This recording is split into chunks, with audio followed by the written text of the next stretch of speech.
Assalamualaikum warahmatullahi wabarakatuh. Saya Safri Jalagung Rasina dari PCKB 2016 dari Fakultas Ilmu Keolahragaan yang akan menjelaskan tentang pencegahan dan penanggulangan penyakit.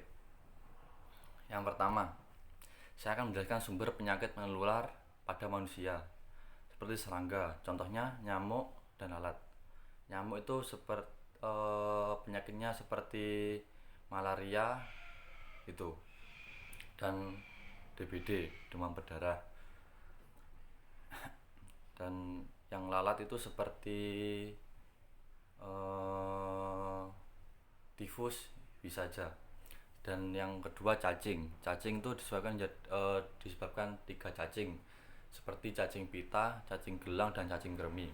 Cacing kremi itu yang menyerang seperti cacing di perut itu, yang kreminan itu contohnya penyakitnya.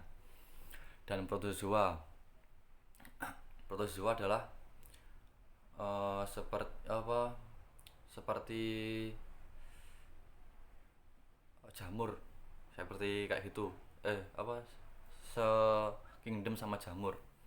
Dan yang bakteri adalah pasti Anda sudah mengerti tentang penyakit seperti TBC dan disenteri.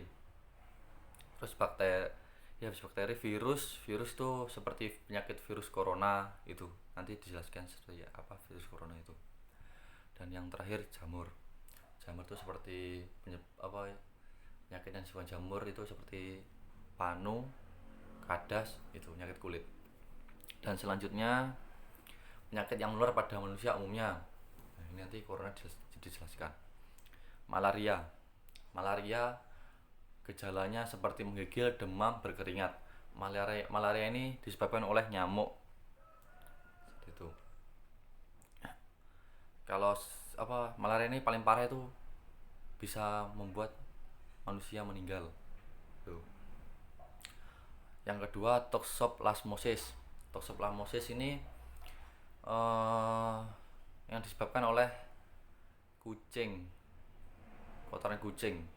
Sebaiknya kalau ada kotoran kucing itu segera dibersihkan, karena itu dapat kotorannya itu toxoplasmosis itu dapat menyerang otak. Yang biasanya diserang itu seperti ibu hamil yang ukuran kandungnya 3-6 bulan. Nah, itu.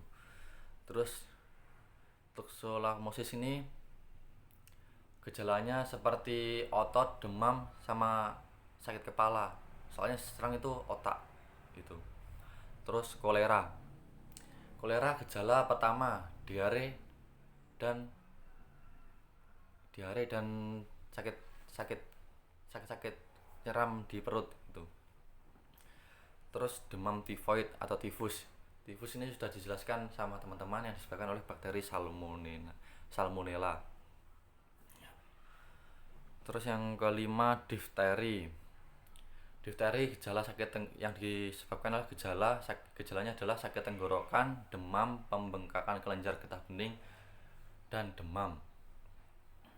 Terus yang keenam disentri basiler. Disentri basiler gejalanya adalah diare, demam, disebabkan bakteri Shigella itu. Terus ketujuh tetanus ini gejalanya adalah kontraksi otot yang menyakitkan, terutama pada bagian rahang dan leher. Tetanus ini menyebabkan sulitnya bernafas, makanya kalau sakit tetanus itu segera dibawa ke dokter. Kalau bisa sebelum habis kena itu takutnya tetanus gitu, segera dibawa ke dokter, bisa menyebabkan kematian. Terus campak ini gejalanya seperti batuk, pilek, salut tenggorokan, sakit tenggorokannya sakit, dan gejalanya muncul ketika 10-14 hari. Terus pada kulit itu muncul bercak-bercak merah, kemerahan gitu pada kulit. Yang ke-9 demam berdarah yang disebabkan oleh nyamuk. itu yang seperti dijelaskan seperti teman-teman. Yang ke-10 corona. Lah, corona ini gejala corona suhunya itu 38 derajat Celcius, batuk-batuk dan sesak nafas. Nafas itu sulit. Corona itu dibagi menjadi 4 subgolongan. Alfa, beta, delta sama gamma. Nah, alfa sama beta itu menyerang mamalia seperti kelawar, kucing, anjing, seperti itu. Manusia juga. Yang terutama beta yang menyerang manusia. Terus yang gamma itu menyerang paus dan yang delta itu menyerang burung. Corona itu sebenarnya ada sejak 200 sebelum Masehi dan ada ratusan corona ini. Yang pertama, yang terutama sekarang ini, yang zaman sekarang itu COVID-19, coronavirus disease 2019 itu, yang menginfeksi paru-paru pernapasan, yang terutama menyerang pada orang yang punya penyakit pernafasan. Yang diserang seperti ibu hamil, semuanya orang bisa terserang coronavirus ini. Tapi yang paling parah itu yang mempunyai penyakit pernapasan. Virus ini menyebabkan infeksi pernapasan berat, infeksi paru-paru dan SARS. SARS sendiri yang panjang dari serse akut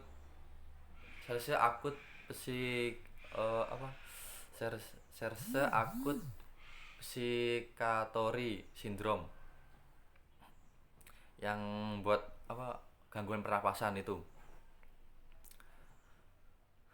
Terus yang selanjutnya ini contohnya waspada penyakit toxoplasmosis yang menyerang ibu hamil itu, dapat membuat keguguran ibu hamil. Selanjutnya, cara pencegahan dan penanggulangan penyakit menular.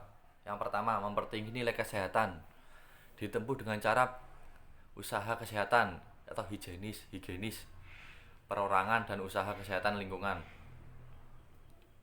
Yang kedua, memberi vaksinasi atau imunisasi.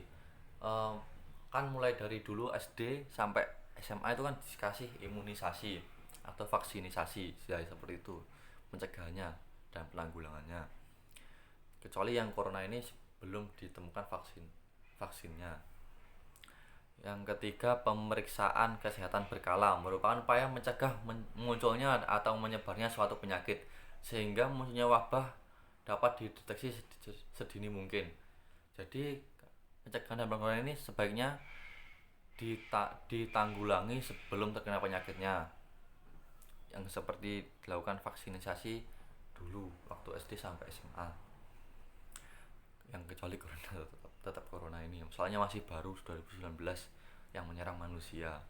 Nah, sebenarnya corona ini dulu itu menyerang hewan mamalia, paus dan burung, tapi dimodifikasi seperti itu, jadi bisa menyerang manusia.